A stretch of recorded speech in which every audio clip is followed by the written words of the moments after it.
So a little life update while I put my laundry away, I guess. My life just doesn't feel the same at all. I've always been a very type A person, and I've turned very type B. I don't know. I was kind of looking at the fight or flight responses, and I was like, I feel like maybe I'm just freezing, but then I look at that fight, flight, or fawn they recently added. It's kind of like, is it fawn? Am I avoiding all levels of conflict because my body's just so overwhelmed with stress that I can't handle anymore? So I'm just sort of go with the flow and whatever, like it'll be great, we're all fine, that kind of adaption. I don't really know. All I know is that I've always been an underwear drawer folded type person. And while I still fold my socks, I did wear a pair of unmatched socks one day. And that's something I never do. Very atypical for me. So it's like, I feel like there's so much about me. I don't feel like myself at all. The fact that I'm even talking about an underwear drawer on here feels weird to me. Because I've always been of the type that I think that the marital bed is a sacred space, right? I would see other Catholic moms or Catholic women doing their YouTube vlogs, and they'd have their bed in the background, right? And it always felt odd to me because I was always just like, man, that's where the most sacred thing in a marriage occurs. How are you putting that in the background of your video, where it's just something so sacred happens there? It's like sitting in front of the altars, something weird about, there's a level of reverence that I truly have for the marital embrace, for the marital bed, that it was even odd for me to see it in the background of anything. Is the Play-Doh put away? What you're still playing with? Okay, please go out and I'll be out in a minute, okay? I'm putting my laundry away. I'll be out. Go on, please. Why? Because I'm putting my laundry away. Who are you talking to? I'm making a video. I'll be done in a little bit. I have a small basket. Please go. I'm asking you to please go. And right, life with children can be hard for me because I need this space. I feel like I used to really enjoy life and embrace every aspect of it, and I feel very detached from that. So it's really hard because normally I would take every single opportunity ever to sit next to my child and have them snuggle up to me, or any of my children. I have 4 of them. It's just someone wants to snuggle, here, come on. And I'm getting to this point where it's I need space. I need you to not be here right now because I already feel just so overwhelmed. It's so sad to me.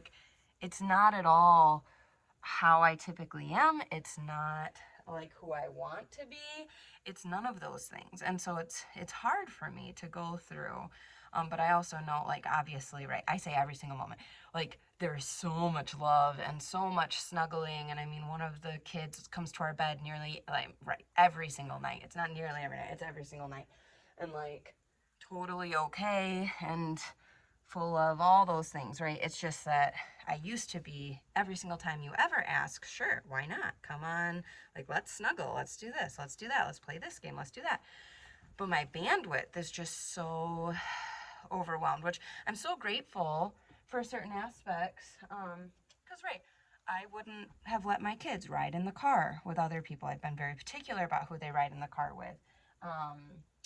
Different things like that. And I'm very just go with the flow again. Like I was just saying, it's oh yeah, you want to go to Barnes and Noble with so-and-so? That sounds great. Let's have them pick you up. And that's never been something because, right, so they discovered I'm having seizures. I don't think I've publicly really shared that yet. I'm having focal onset seizures. So it's not, they're not super obvious seizures. They're not what you would see in the movies. They don't overtake my body. I don't lose consciousness. I basically was just calling them, bouts of motion sickness. And I've been having them since probably November of 2022. And they really became problematic. And I started seeing a doctor trying to figure out what was going on in March of 23. And so, end of the day, I ended up seeing a new neurologist neuro-oncologist, and within about 5 seconds of the discussion, she's like, oh, it sounds like you're having seizures. So had an EEG done. They didn't capture a seizure, but it was like high risk in a certain area, and due to my symptoms of like having deja vu and nausea, like just different depth perception changes, stuff like that with nausea, and it kept following the certain pattern. It would just be this like 30 seconds of deja vu. So now whenever so I've been on a medication now for a month, a little over a month. Vimpat, I think is the name. It's like lacosamide. I want to say it is lacosamide. So anyway, right. So they tried me on Keppra first, and I felt terrible. I felt lifeless. It felt like everything that my antidepressant was doing was basically negated. And so it was like, we stopped that pretty quick. It was just like, this is not going to be a good fit. No. And so anyway, so I'm trying to figure out my health situation here. I get an MRI in about a month. And that'll be helpful just to see kind of where the tumor on this side is, which this morning I had a very stressful event occur, and I could like feel this like throbbing on my left side of the head where that current tumor is. I'm just like, oh my gosh, please don't tell me that, this is also contributing to the seizure activity. I don't know. But I'll know soon. And I just think, right, I think I'm probably on levels of overwhelm pretty much everywhere. So currently, right, it's just, I know that I need to lose weight. Everyone's so kind to me. They're like, this is not, what do you need? Rosie's awake. Is she? Oh, okay. I looked at her. Oh, okay. Did you turn the music back on? Can you turn the music back on real quick? She standing up. She's like awake. Okay, you can go get her. Yeah, and then she has to wake up there too. Okay, but quietly, and if he's awake, leave him in there. So our son broke his toe. So that's kind of been an adventure too. It was at a grandparent's house with an accident, and anyway, so right, it's just kind of been one thing after the other, and I'm just trying to figure out how to get my grounding. Yeah. But I'm like staying centered, and Alec and I have started praying the Rosary every evening. Like, we've done it twice. We didn't pray it yesterday, which maybe it would have been helpful. I don't know, or maybe the night before. Who knows? I don't know what's going on. It was yesterday that we didn't pray it. And so I just feel like everything is moving very quickly, and I'm relying on God a lot, and I feel like I really need to trust his transformative power, as I shared on Instagram. And right, just overall, I don't know. I can logically know exactly what I'm supposed to do, right? I can logically, if you believe in Stoicism, you're like, oh, just logic is all that matters and your emotions don't. But I don't believe in Stoicism. I don't think that God is stoic.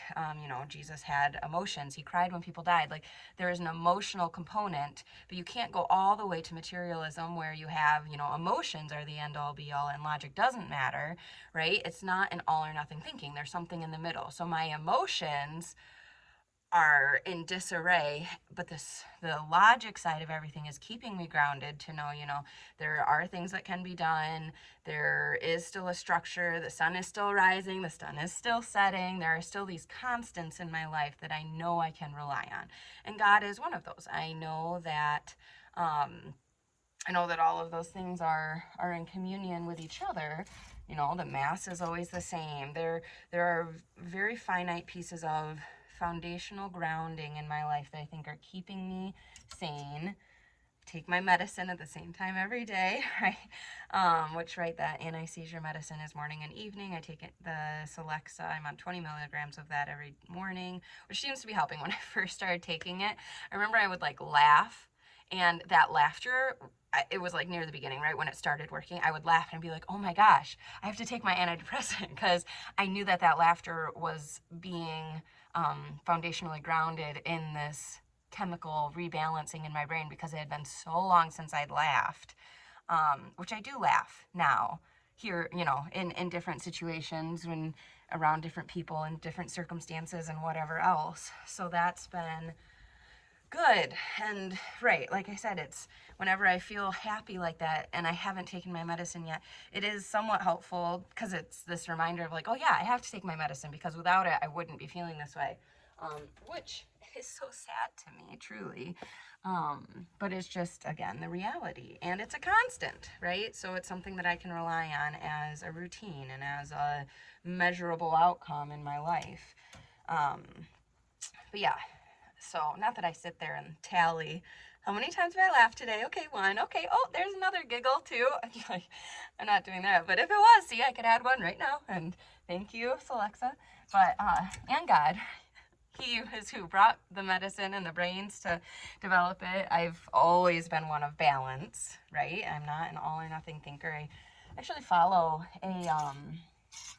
a pretty like natural minded mom on Instagram who had a preemie baby who needed to undergo all the interventions for her son, and it really transformed her mind because she used to shame people who would use Tylenol. She would shame people who would use these interventions, and it really taught her that there is a time and a place, and that's not all wrong. And so she had to go through this dramatic experience in order to learn that, in order for God to mold and form her in that way. That is not something that I need a dramatic thing about. I'm very much in the middle on how it goes with medications and medical interventions. You know, I mean, gosh, I've had a brain surgery and I talk about that. I don't think that makes me any less of a Christian. I am on antidepressants, and I think that, you know, in a similar way of why I disagree with socialism as a whole, it's like there's government funding to help for a short period of time, right? I've been on Celexa for 6 months before. Shortly after my brain surgery, my brother died, and the guy who I thought I might marry left me. Like, all of these things, I think that there's a time and a place. And I think that with proper discernment, that can be found, right? It's like, when do we have another kid? Do we have another kid? What is prudent? What is, you know, the Holy Spirit prompting? And how do we edify that? By looking back in the Bible. What is the Bible saying about this? And so, like, right now I'm having a very difficult time in my marriage. Some days are better than others. See, these are not matching socks. I don't think they're matching socks. They look slightly different. Let's see. This is the matching. No, this one matches this one. Look at that. I like matching socks. Do you have your little Ariel baby? Did you have a nice nap? Well, Brother laid down. Okay, one of the babies is still sleeping and one of the babies is awake. Baby. You're not even a baby. My twins are turning 2. It's crazy. So, well, it feels like they should be turning 2. It feels like you were born a long time ago. Feels about right. But I also can't believe how tiny you used to be. So now I have a 5-year-old, almost 2-year-old, and a dog in my closet with me. It's so silly. I'm trying to just put my laundry away. I do want you to stay out of the shot, though, please. Thank you. Yeah, it's okay. But we're gonna do some reading here soon. Working on sight words is our next step, as I'm homeschooling and she's first grade stuff. So, which, right, it's so strange when I end up comparing her to other, or if we're in a certain situation and different things come up where it's like, oh, should she know this by now? Should she not? Like, the school system has such a structured expectation for the age that a child would know something, when really it's just kind of naturally occurring here in our house. It's not, I don't know, I don't have these like abstract deadlines for, hey, she has to be able to read this many words by this time. I think it's a little bit different than developmental milestones, you know, where it's kind of, there's a general guideline. Oh, and look, and here's the match. I told you they weren't matching. I do not like wearing unmatching socks. That part of myself is maintained, but I did take my dirty laundry over and then I returned my clean laundry in the same basket, which has never been me. I have always been a very firm believer in dirty clothes in dirty baskets and clean clothes in clean baskets. And I just don't care anymore. So, anyway, kind of like holding my certain things down lower because it's just like back to that whole, right, like bed discussion. It's just like, I I don't know, I probably had to stop short. Look, if you can read this, bring me wine. I can't drink wine anymore. I haven't been drinking at all because of the medication stuff. There's interactions, so I haven't even tried. I don't even know how negatively it would affect me, but it seems like they say don't do it for a reason, so I'm not.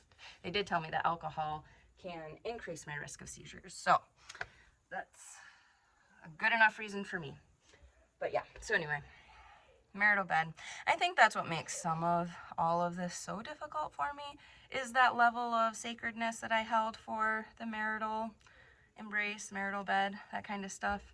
Like, I think that's part of why I'm truly struggling so much, because I was like such a dedicated Catholic when I was dating and like looking to get married, wanted to be a stay-at-home mom, wanted a Catholic family, super forthright about that.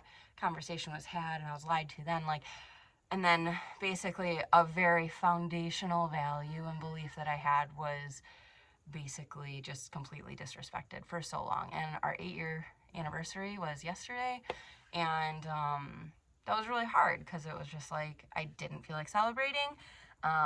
It felt very much just like, this is just right. I put it on Instagram that it just kind of felt like a stamp in the passport, because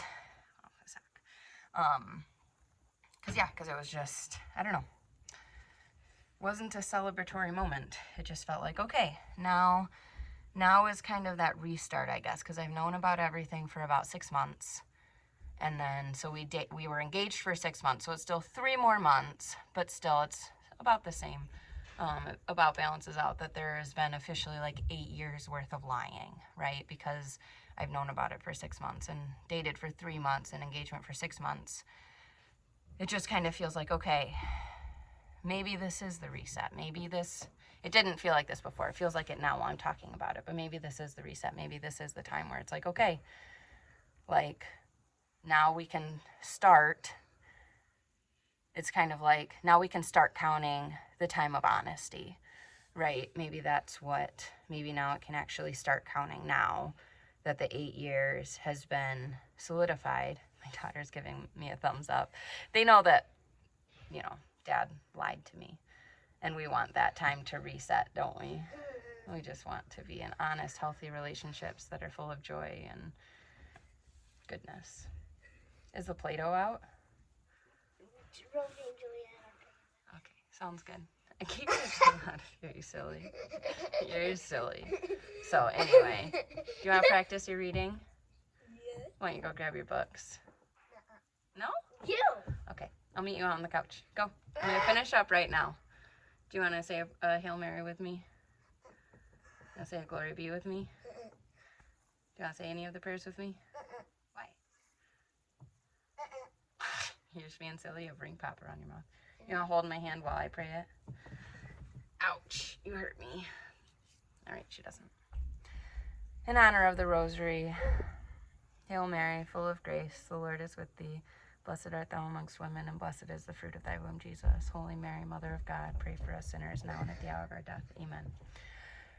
For 5 first Saturdays from Our Lady of Fatima, that was something that I think we're considering doing, or I'm considering doing, we're considering doing. I don't know. Obviously, I'm not really driving right now, especially not with kids in the car. So, yeah, I had never heard of that devotion, and we're starting that, so I could put that in the link below and see if anybody else wants to join us with that, because, yeah, we'll be potentially starting this Saturday. We're having a birthday party Saturday, so I don't know how easy that'll be, but it did say if you do it like 8 days before, 8 days after, that it could still count. So it's basically just like confession, Mass, so receive the Eucharist in the state of grace from the confession, pray the Rosary, and then spend 15 minutes meditating on the Rosary or the mysteries or whatever, aside from actually praying the Rosary. So it's like 35, 40 minutes. We usually do the scriptural Rosary, so it's a little different. But anyway, that's how I'm doing. Thanks for putting my laundry away with me. That was good. Now I have my dirty bin back, which is one and the same in my clean bin. But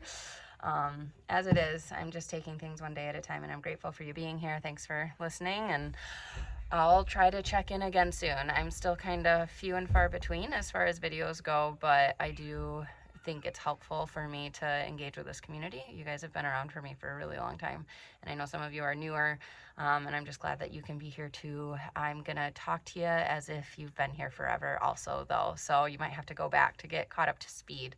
But I'm not somebody that likes to repeat a lot of the stuff. I'm basically, once I say it, I feel like it's out there, so I'm gonna treat it as if you've seen it before. So I'm sorry if I'm ever talking in a way that makes you feel out of the loop. Just know that you can very quickly become in the loop by kind of going back a video or two or just searching my channel for whatever it is that you're talking about. I tried to do some tags, and I don't really like clickbaity type titles, so you can pretty easily just search if you have a question. So anyway, I hope. If you have any questions, I'm usually pretty happy to share a link to a video too. So love you. Thanks again, and God bless you. Have a good new year. May we all get the fresh start we're praying for.